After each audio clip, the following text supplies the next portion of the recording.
report here. I'm coming across these guys here, and they call themselves DJ Bros, and they're making a music video here. So, what? I'm a musician, man. Yeah, man, cool. Your name is Jose. Jose, and you are? Pablillo. Okay, man, cool. Very cool. So I think I'm gonna be in their music video. So awesome. So. Traveler guy, man, follow him. Yeah. Subscribe to him. And I love Lijo Bros, man. These guys are awesome. Lijo Bros, man. Hey. Hi everyone, Friday, May the 15th, and time for another report from Spain. Hope everyone's doing well. News that I have now is that anyone entering Spain has to go through a 2-week quarantine period. When you come into Spain, if you come in through the airport, they make you quarantine for 14 days. So I guess you just sign a piece of paper and you let them know that you're going to follow the rules. You take your name and the location you're going to go to and a phone number. So I don't know if anyone checks on you or not, but that is the situation here. Now you have some places open like this tobacco shop, and look at how this guy has it set up here. You can see. So you go up there, you order your tobacco or whatever you want inside, and the man comes to the window and he takes care of you. So that's some of the ingenious ways that people are opening up their shop. I had seen something similar like that, and there was a man trying to buy tobacco, an older man, and he wasn't able to do it because they were only taking the credit card. So only the credit card. This place seems to be open. Pitaya, that's open. So we have some more things slowly starting to open up, some restaurants, so that's good. Only carry out as of now. This store is open, mobile fix, so you can get your cell phone cover or cell phone repair. So there are some places. There's Mala Pizza, that's open. You can get yourself some carry out pizza, so it's good. Little by little we're starting to see some things opening, going into the center of town. Gorgeous churches in Spain. So let's head into the center here, into Larios. We're in the historic downtown part, and let's see what is open. Got the sanitation workers behind me, and they're back to work, which is good because they always keep. One thing I like about Spain is it's always so clean. They have so many people around cleaning it, taking care of it. So that's always nice that they're always cleaning up. And at the end of the day, when all the tourists are done, and the people are out, like in the street, they come and they usually they spray down the streets and everything. So it's very, very hygienic here. And I noticed there was less workers on the street to pick up things, although there isn't much trash right now because there aren't many tourists either. Not to say that the tourists are all dirty, but it can be a problem. People leaving trash around, things like that. This is closed, La Mafia restaurant. Going into the Plaza Constitución now.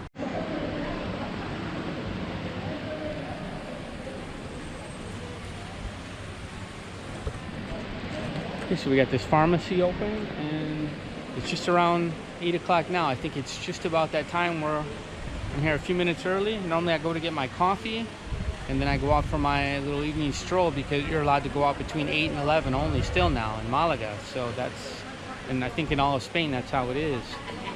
Now Malaga is between phases, I understand right now. I was reading a little bit about it. I don't know exactly the deal, but we're supposed to be starting, you know, half of the country started this phase 1, and we are in the between phase or something like that. So between 0 and 1, so like a 0.5 phase, I guess you would call it. So they're allowing some things to open, but very, very slowly, and they're monitoring it. And I guess it's a similar case in Madrid and Barcelona, which makes a lot more sense.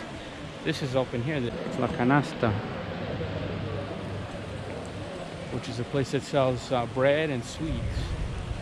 So that is open. I saw some of these stores here on Larios. They were starting to open, but I think by appointment only. I saw some signs up. It said make an appointment, something like that. Call for an appointment. You can get an appointment. So how that works, I guess you call up and you get an appointment if you want to shop there. Let's see, Victoria's Secret. What does it say on the door? This just says they were permanently closed from the 28th of March. So that's all that says. They don't have any. What about this? Is this open? Same thing with this Vodafone. It's closed. So Just an order saying they're closed. Doesn't say anything about appointment. This seems to be open behind me. Body shop, whatever the body shop is. I don't know exactly what that is. Some kind of, I'm guessing some kind of, some people waving there. Some kind of things for the body, I guess. I don't know exactly. I don't know if it's vitamins or soap, lotions, things like that. Got some people in there. Very cool. Okay, so very cool. This ice cream place, ice cream shop is open. This Birchka, I think I saw this. This is the one that had the thing on the door here to come in and shop. Sorry about there was some noise from a fan there. It says from May 7th on, you can make an appointment and you could come in and shop. So between certain hours. So that was one. I'm trying to get in there. I don't know. I'm asking.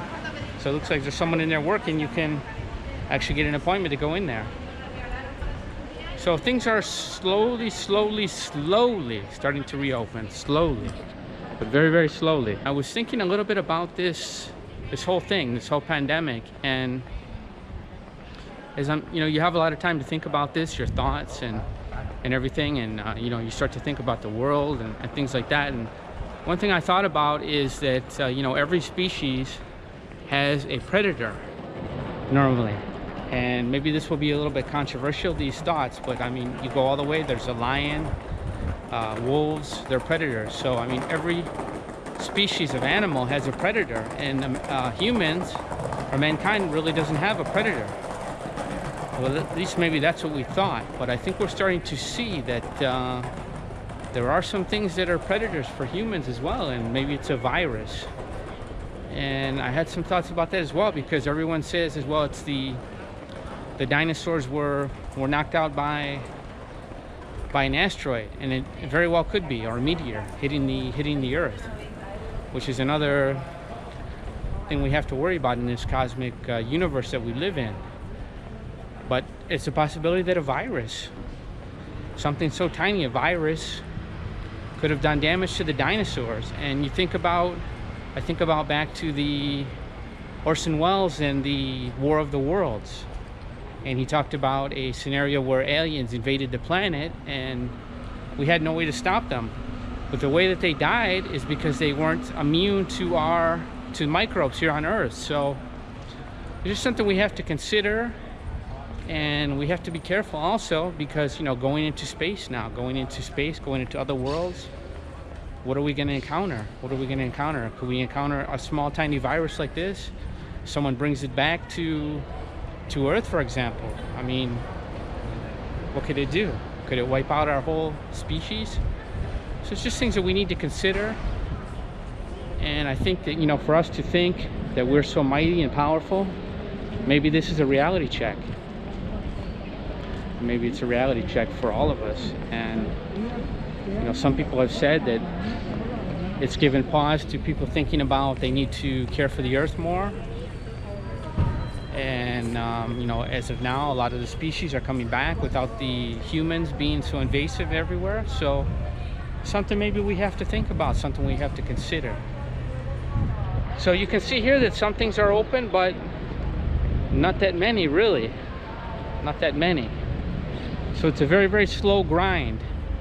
It's a very, very slow grind here, and that's the situation. If you're coming into Spain right now, which I don't think many people are coming into Spain, but if you do cross into Spain now, you have to be quarantined for 14 days.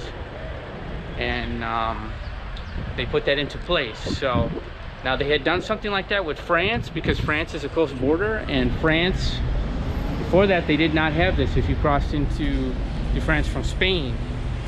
But they also put in a 14-day quarantine. They want to do like a reciprocal thing with Spain. So it was kind of a retaliation move. So let's hope we're not going to see some more moves like that. I think we need some more solidarity at this time and not some infighting. So there's some infighting here in Europe as well. That is something we're starting to see. So hopefully that will not be a precursor of things to come, or a harbinger. There was some kind of plan that they had talked about, and they want to start allowing some tourism through Europe.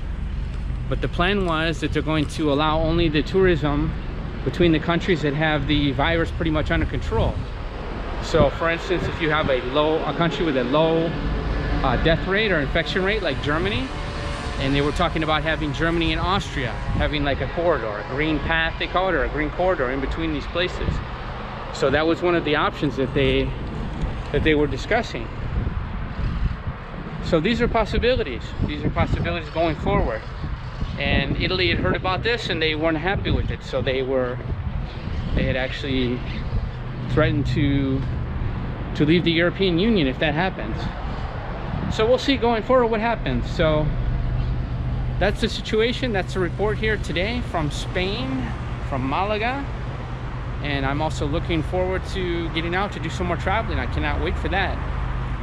And I have been posting in between some videos of my prior trips, and I have some videos still from last year. So if you see some videos with, I'm starting to put in the title like pre-crisis so people can understand that, because maybe you saw some of the videos and you wondered, you know, you see people out in the streets and things. So this was some of the videos I have were filmed before. I just haven't gotten to edit them because I have another job. This is not my full-time job. So thank you so much for watching today, for tuning in, and hope you are well where you are. If you have any comments, please leave them for me. And stay well to be well wherever you are. Hopefully we are coming out of this. Bar behind me, Sala Premier, and it's a very nice bar. I've been inside it before, and you can just see all the tables stacked on top of each other inside, and just this reminder of when everything shut down here. You have this poster of St. Patrick's Day. Let's get together. March 13th to 17th. So this is before, right when they closed down, they just left it like this. So it's almost like a little time capsule of what happened. You can see it was supposed to be the St. Patrick's Day that never was here. On my way home from my walk, I see 2 ambulances very close to where I live, like right across the street almost. So hopefully it's something not related to this crisis. It's always scary to see that.